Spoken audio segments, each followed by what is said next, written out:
Vendredi 13 mai 2022, vous avez bien fait de choisir Radio Sénégal pour vous informer. Il est 13h, le journal. Mansourba.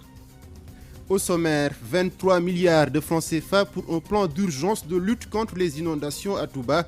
C'est ce qui ressort d'un CRD tenu dans la cité religieuse. Abdoulaye Ban nous en dira plus dans ce journal. Construit par l'international sénégalais Sadio Mané, le centre de santé de Bambali va ouvrir ses portes ce mois de mai.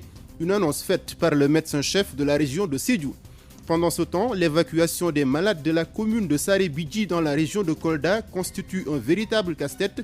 Les patients sont évacués à bord de motos ou de charrettes. Et puis retour sur la journée des infirmiers et infirmières célébrée hier. Au Sénégal, il y a encore beaucoup de défis par rapport à cette profession. Ismaël Mbaye, président de l'Association nationale des infirmiers et infirmières diplômés d'État du Sénégal, est notre invité. Céline Diop assure la partie technique. Bonjour et bienvenue. Radio Sénégal, l'info en toute responsabilité. Lutte contre les inondations dans la région de Diourbel, un CRD s'est tenu à Touba. Touba, épicentre des inondations, bénéficie ainsi d'une enveloppe de 23 milliards pour un plan d'urgence. À long terme, il faudra quelques 300 milliards pour résoudre le problème dans la cité mouride. Les préoccupations des départements de Bambey et de Diourbel ont aussi été prises en compte. Abdoulaye Ban. 23 milliards pour la seule ville de Touba, c'est ce que l'État a dégagé pour un plan dit d'urgence contre les inondations dans la cité mouride. Pourquoi Touba seulement dans toute la région? Le gouverneur Gorgui Mbaye en donne la raison. Le CRD sur les inondations Touba, c'est la première fois. Ça, c'est notre volonté pour mettre le focus sur Touba, puisque Touba, dans la région, constitue l'épicentre des inondations dans la région.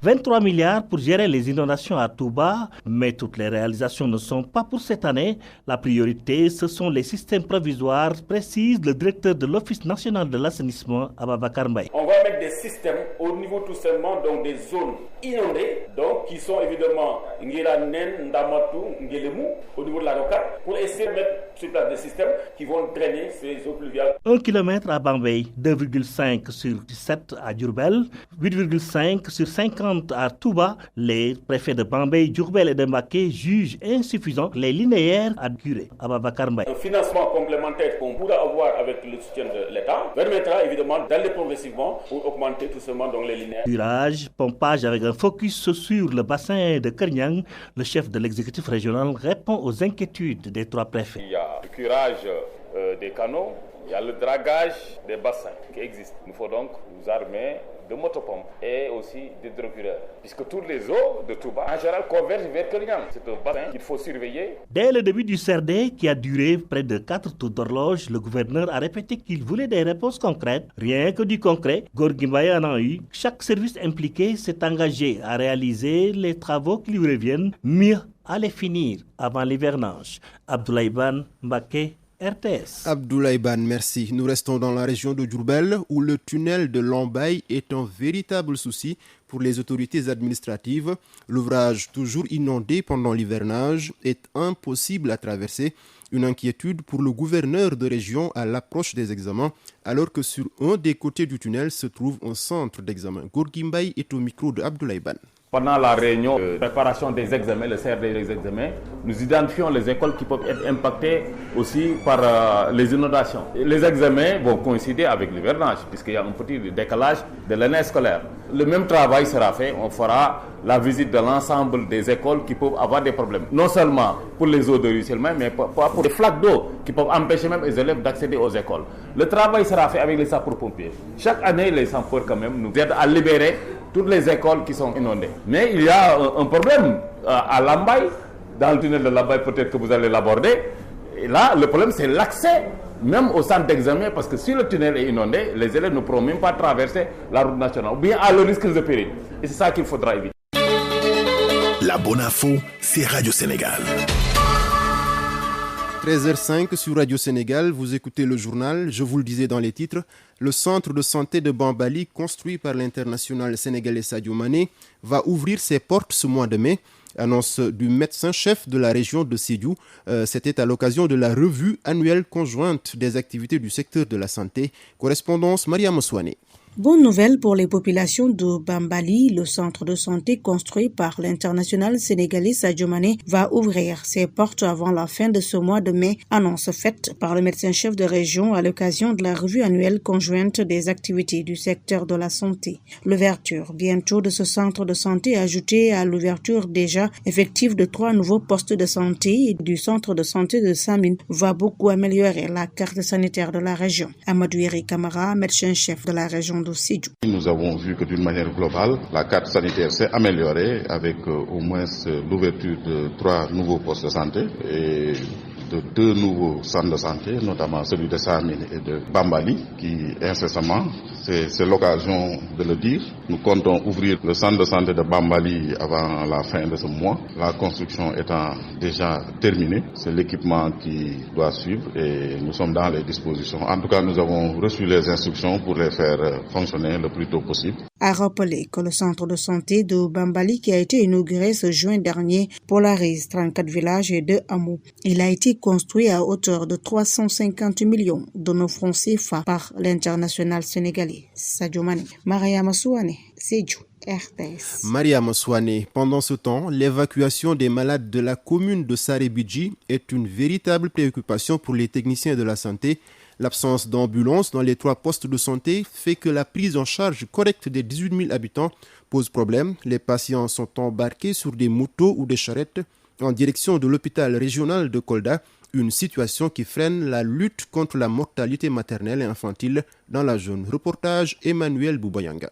La lutte contre la mortalité maternelle et infantile dans la commune de Sarébidji est loin d'être gagnée. Les évacuations des patients relèvent d'un véritable casse-tête pour les techniciens de la santé. Les 3 postes de santé dont dispose la commune n'ont pas d'ambulance. En cas d'urgence, les malades, surtout les femmes enceintes, sont embarqués sur des motos ou des charrettes en direction de l'hôpital régional de Kolda, ce qui engendre des complications lors des accouchements. Ndehou Djangom, infirmière chef de poste de santé de Sarébidji. Nous avons un problème d'ambulance. Pour les références, on appelle le district de Kolda pour avoir une ambulance et référer la malade. Et ça peut avoir des conséquences sur la prise en charge du malade. Ainsi, pour sauver des vies et alléger le travail des spécialistes de la santé, le nouveau maire de la commune de Sarébidji rassure les populations, Bakary Baldé. On avait une ambulance qui est en panne 2 ans et ça ne circulait pas, mais Doudouka, le directeur de l'aéroport, il nous a donné une ambulance équipée.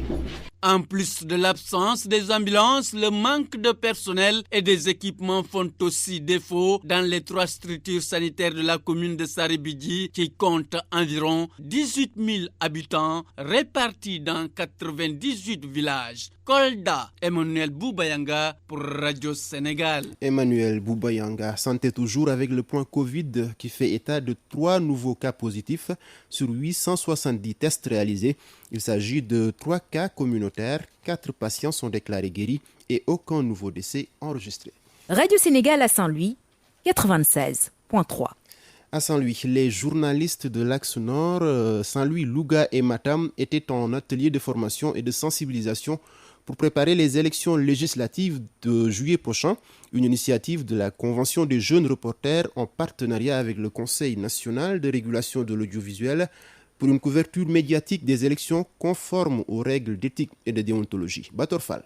La Convention des jeunes reporters, en partenariat avec le Conseil national de régulation de l'audiovisuel, a organisé une journée de formation et de sensibilisation à l'intention des correspondants régionaux sur l'importance de la couverture médiatique. Ibrahim Baldé, président de la Convention des jeunes reporters. Il est important que le journaliste, effectivement, soit armé de 2 à 3 considérations générales. La première, c'est l'équilibre dans le traitement de l'information, l'égalité dans la couverture médiatique. Le gouverneur chargé des affaires administratives qui présidait la cérémonie a invité les journalistes à s'orienter dans une dynamique de neutralité. Fatou Mokhtar Fall. Il est important de vous rappeler et de vous ramener à vos responsabilités. Il importera pour vous de vous inscrire dans une dynamique d'indépendance, de neutralité. Le président du Conseil national de régulation de l'audiovisuel pointe du doigt le manque de formation de certains journalistes. Babacar Diagne. Aujourd'hui, notre presse balbutie, et je cite un confrère qui a parlé récemment de l'état de la presse, mais par-dessus tout, il faut indexer la formation au rabais, qui met sur le marché de l'emploi des journalistes qui ne le sont que de nom. Ce ne sont pas mes mots, c'est un confrère qui était dans un quotidien que j'aurais pu citer, qui a fait ce tableau sombre de la presse au Sénégal. Et au plus vite, voir comment pallier les diverses insuffisances. Les journalistes de l'Axe Nord, Saint-Louis, Louga et Matam ont salué cette initiative du CNRA et de la Convention des jeunes reporters. Batorfal, Saint-Louis, Radio Sénégal. Batorfal, nous restons à Saint-Louis pour parler de la fête patronale du camp militaire El Hadj Oumar Foutiyou Tall de Dakar Bango. Une occasion pour le 2e bataillon d'infanterie de revisiter l'œuvre du parent, un modèle cité en exemple devant militaires et civils. La cérémonie a été présidée par le colonel commandant de la zone militaire numéro 2, colonel David Diawara. Un reportage de Daba Diallo. Cette fête patronale est organisée en souvenir du parrain El Hadj Oumar Foutiyou Tall. C'est également un moment de communion des forces de défense et de sécurité avec la population. Lieutenant-colonel Amadou Lamine Djedjou, chef de corps du 2e bataillon d'infanterie. Il est de tradition dans les armées d'avoir une fête qui symbolise le parrain du bataillon. Et donc la fête en elle-même a plusieurs objectifs. C'est un symbole de reconnaissance envers le parrain, mais également une communion pour magnifier la cohésion qui existe dans le corps, mais également envers nos frères d'armes qui sont là dans la zone nord. Toutes les forces de défense et de sécurité, mais également les populations civiles avec qui nous vivons ici à Saint-Louis, que nous côtoyons tous les jours et qui participent à la bonne marche de notre environnement militaire. Le 2e bataillon d'infanterie, à l'initiative de cette journée patronale, a offert en exemple le parrain. Il exhorte tout soldat à s'inspirer de la vie et de l'œuvre de Cheikh Oumar Foutiyou Tall, qui est une grande fierté nationale, voire internationale. El Hadj Oumar, c'est un parrain élogieux qui est reconnu mondialement et dont les faits de guerre et de discipline, d'abnégation et de dévouement ne sont plus à compter dans ce monde-là. Donc pour nous, c'est une fierté de l'avoir comme parrain et de l'avoir magnifié aujourd'hui et de saluer en même temps la présence de sa famille. J'en ai profité pour faire quelques recommandations aux soldats. Le volet culturel a occupé une place importante dans la fête, une manière d'associer la population civile. Lieutenant-colonel Amadou Lamine Djedjou. Nous avons voulu revisiter les cultures. C'est pour, encore une fois, renforcer cette cohésion qu'on a avec la population civile. C'est vrai que c'est une fête du corps, mais on a voulu associer la population civile et toute la culture sénégalaise. Saint-Louis, Daba Diallo, Radio Sénégal. Retour à Dakar où le ministère de la Justice décore 199 de ses agents au titre de l'Ordre national du Lion et de l'Ordre du Mérite.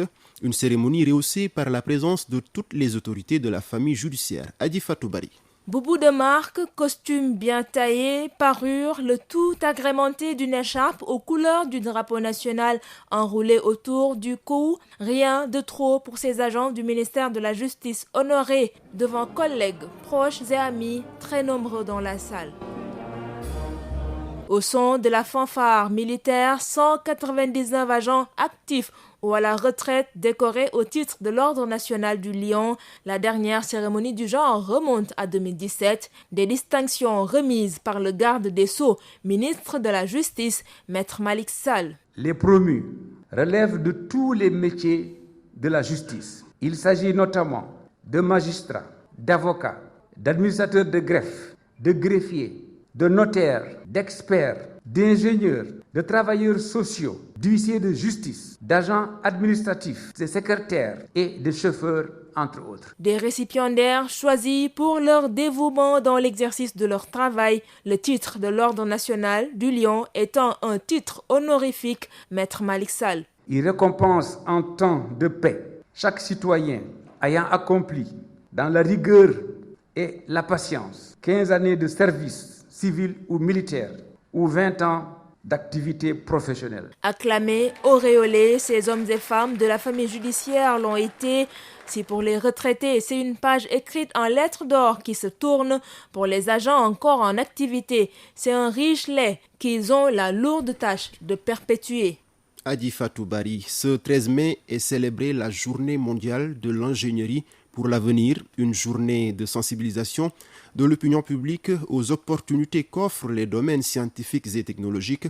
Au Sénégal, le chef de l'État Macky Sall travaille à promouvoir les études scientifiques chez les jeunes, particulièrement les filles. Une initiative soutenue par les parents. Reportage Jamila Koli. À l'initiative de l'Institut des ingénieurs électriciens et électroniciens, la plus grande association technique au monde, veut à travers la Journée mondiale de l'ingénierie pour l'avenir promouvoir les études scientifiques qui, selon cet étudiant en 6e année de médecine à l'UCAD, jouent un grand rôle dans l'avenir de l'humanité.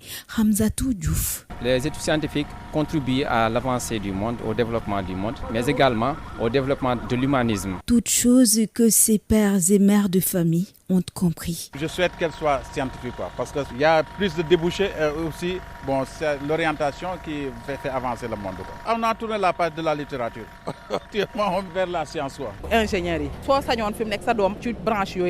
Par rapport au développement de la TIC, nous sommes vraiment obligés d'aller vers la science parce que le monde d'aujourd'hui, c'est un monde scientifique. Si nous voyons les Européens, ce qu'ils développent, surtout avec la guerre en Ukraine, vous voyez avec les bombes atomiques et tout, donc c'est la science qui détient le monde actuellement. Donc il faudra bien miser sur la science par rapport aux études littéraires. Car selon ces derniers, l'intelligence, comme le disait l'autre, est la chose la mieux partagée au monde. La science, ça n'appartient ni à l'homme ni à la femme, donc ça appartient à l'humanité, ça appartient à tout le monde. L'intelligence n'a pas de genre. On peut être une fille, être scientifique, être douée, plus douée que les hommes, donc là, il n'y a pas de problème. À la suite du travail acharné du chef de l'État Macky Sall pour la promotion des séries scientifiques, le seul souhait que tout parent nourrit tout au fond de son cœur est que sa progéniture évolue dans les séries scientifiques. Résultat, ses parents pensent que la Journée mondiale de l'ingénierie pour l'avenir devrait être célébrée en grande pompe. Le monde bouge et vous devez le savoir. C'est pourquoi Radio Sénégal vous tient informé des faits, gestes et paroles qui impactent la marche du monde. C'est géo, c'est politique et c'est international. Les Émirats arabes unis en deuil. Leur président, Cheikh Khalifa Ben Zayed Al Nahyan, est décédé, ont annoncé ce vendredi les autorités. Il avait accompagné ces 2 dernières décennies l'ascension fulgurante de l'émirat gazier sur la scène internationale. Le gouvernement a décrété un deuil officiel et les drapeaux mis en berne pour une durée de 40 jours, a indiqué l'agence de presse officielle WAM. Le chef de l'État défend cet effet rare en public depuis en AVC en janvier 2014. Au Nigeria, une jeune chrétienne a été lapidée et brûlée après avoir été accusée de blasphème. Son nom, Deborah Samuel. Elle a été tuée par des étudiants musulmans devenus furieux à la lecture d'un message sur WhatsApp qu'ils ont jugé offensant à l'égard du prophète Mahomet, paix et salut sur lui. Les parlementaires somaliens doivent élire ce dimanche 15 mai un nouveau président. L'élection présidentielle était attendue depuis plus d'1 an dans ce pays instable de la Corne de l'Afrique, confronté à l'insurrection des islamistes radicaux, Shabab, et à une sécheresse historique. Pas moins de 39 candidatures, un record, ont été enregistrées pour l'élection qui se tiendra sous haute sécurité dans un hangar de l'aéroport de la capitale Mogadiscio. Et puis le chef d'état-major de l'armée malienne, le général Oumar Diarra, a achevé hier une visite de 3 jours à Kigali, au Rwanda. Il y a notamment rencontré le président Paul Kagame ainsi que son homologue, le chef d'état-major de l'armée rwandaise. L'objectif était de renforcer la coopération en matière de sécurité et de défense. Radio Sénégal, les sports. La page des sports, c'est avec vous, Arouna Diouf. Bonjour. Bonjour, Mansourba. Meilleur joueur de Premier League 2021-2022, 8 nominés, Sadio Mané absent. Oui, l'international sénégalais a zappé la Premier League, a publié ce matin une shortlist de 8 joueurs composés de Jarrod Bowen de West Ham, Cancelo et De Bruyne de City, Bukayo Saka de Arsenal, Heung-min Son de Tottenham, Mohamed Salah de Liverpool et James Ward-Prowse de Southampton. Le journaliste consultant sportif exerçant en Angleterre, Philippe Auclair, pense que Sadio Mané devait figurer sur cette liste. Il est joint par téléphone depuis Londres par Thierno Souleymane Diallo. On a eu la shortlist de 8 joueurs qui est tombée Et il y a quelques minutes seulement, donc Trent Alexander-Arnold, Jarrod Bowen, Joao Cancelo, Kevin De Bruyne, Bukayo Saka, Mo Salah, Heung-min Son et James Ward-Prowse. Et bien évidemment, la grande surprise, c'est de ne pas voir le nom de Sadio Mané apparaître dans cette shortlist. C'est assez curieux, dans la mesure où le sondage auprès des fans, je crois, plaçait Sadio Mané en seconde position, juste derrière Mohamed Salah. Mais bon, visiblement, les autres capitaines de club et les experts désignés par la Première Ligue ont songé autrement. Cette absence, je la trouve difficile à justifier, dans la mesure où Sadio Mané, même s'il a connu quelques petits problèmes, même s'il a dû aller ensuite disputer pas mal de matchs avec le Sénégal, mais avec le bonheur que l'on sait, a été présent quasiment tout au long de la saison. Bon, peut-être un petit retard à l'allumage, mais ensuite il a fait exactement tout ce que Jürgen Klopp espérait de lui, et en particulier à une position qui n'est pas véritablement la sienne. On sait qu'il aime opérer depuis une aile. Là, il a été souvent déployé dans l'axe où il a été extraordinairement efficace. Il s'est mis au service de l'équipe. Il est toujours aussi remarquable dans les replis défensifs, la récupération du ballon haut sur le terrain. Bref, il fait une super saison. Et Sadio Mané, pour moi, avait sa place parmi ces 8 cas. C'est dommage qu'il n'y figure pas. Alors peut-être revanche au Ballon d'Or.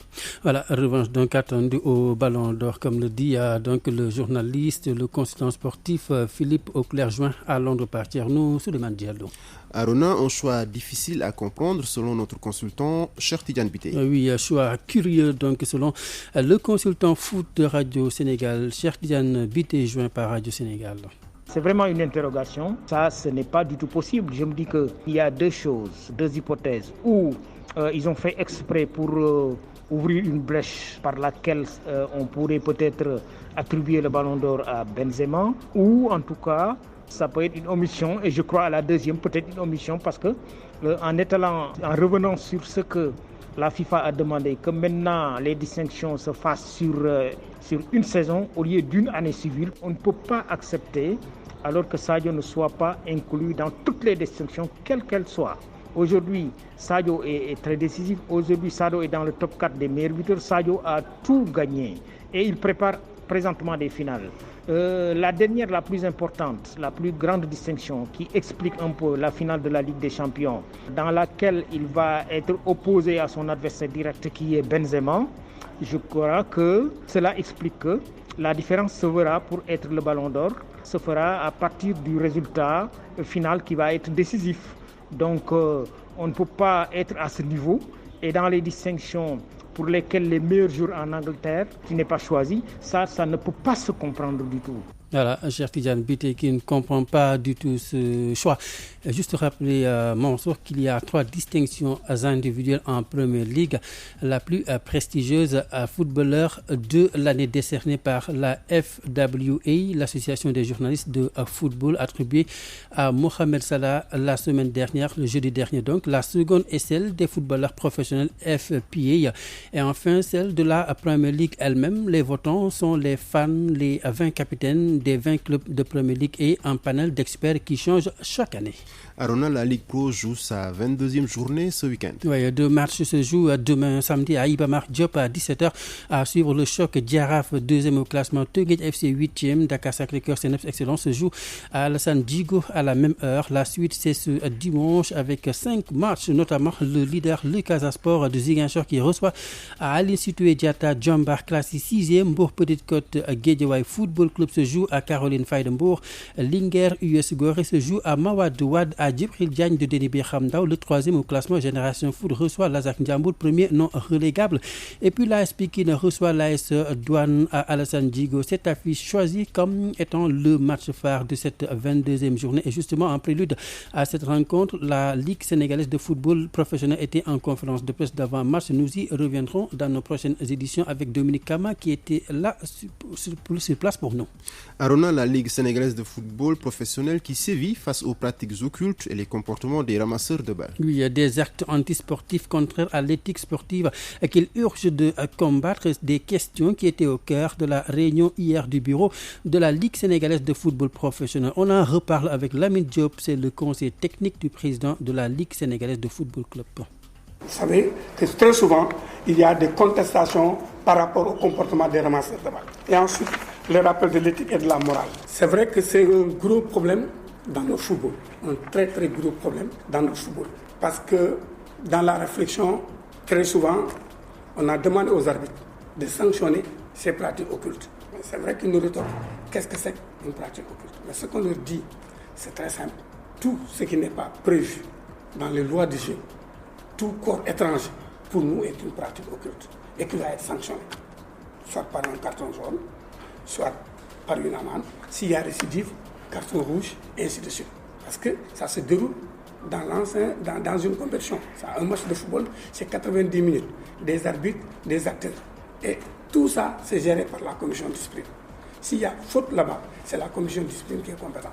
Voilà, donc c'était Lamine Diop, le conseil technique du président de la Ligue sénégalaise de football professionnel.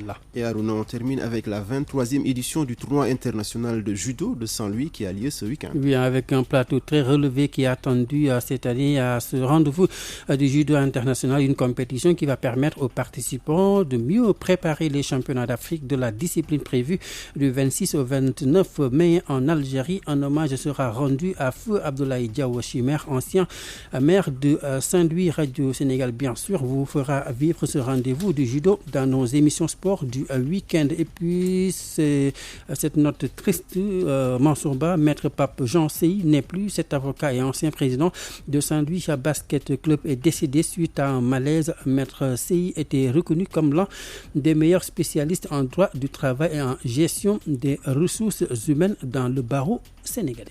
Paix à son âme. Merci Arouna Diouf. Radio Sénégal. L'invité de la rédaction. La communauté internationale a célébré hier 12 mai la journée des infirmiers et infirmières. Ces soignants sont au cœur du dispositif des systèmes sanitaires. Au Sénégal, il y a encore beaucoup de défis par rapport à cette profession. Ces infirmiers réclament toujours leur ordre. Ils sont encore en nombre très limité par rapport aux normes recommandées. Et les textes qui les régissent datent de 1989, ce qui n'est plus adapté au contexte. Le président de l'Association nationale des infirmiers et infirmières, diplômés d'État du Sénégal, est l'invité du journal. Ismaël Mbaye répond aux questions de Mariam Mané. Ismaël Mbaye, quelle est la situation des infirmiers au Sénégal? Je vais dire que la situation des infirmiers aujourd'hui est un peu déplorable, étant entendu que les infirmiers constituent le pivot du système de santé. Si on dit pivot, c'est eux qui sont véritablement à la base du processus de prise en charge des malades. De ce fait, c'est la reconnaissance de cette profession en tant que telle qui reste à désirer. Étant entendu qu'on a ordonné, réglementé les autres catégories socio-professionnelles et jusqu'à présent, la profession infirmière n'est pas encore réglementée. Et de ce fait, tout ce qu'on a comme problème, ça serait plus ou moins, en tout cas, orienté sur les infirmiers parce qu'on prend tout le monde comme étant infirmier alors que tel n'est pas le cas. L'infirmier, c'est celui qui a reçu une formation de 3 ans sanctionnée par un diplôme et reconnu avec des compétences pour intégrer l'équipe de soins auprès des médecins pour faire procéder en tout cas à la prise en charge des patients et à l'amélioration de la qualité des soins. Quand vous dites que la profession d'infirmier n'est pas réglementée, que voulez-vous dire? Aujourd'hui, il n'y a pas d'ordre d'infirmier. On ne sait pas qui est infirmier, qui n'est pas infirmier. Les populations, vous-même, vous constatez que dans les structures sanitaires, vous rentrez, si ce n'est pas les médecins, tous les agents que vous allez trouver sur place vont faire valoir en tout cas leur position comme étant des infirmiers. Est-ce que ce sont des aides infirmiers? Est-ce que ce sont des assistants infirmiers? Est-ce que ce sont des infirmiers diplômés d'État? Est-ce que ce sont des filles et garçons de salle? Voilà ce qui pose problème. Quelle est la limite de leur champ d'exercice?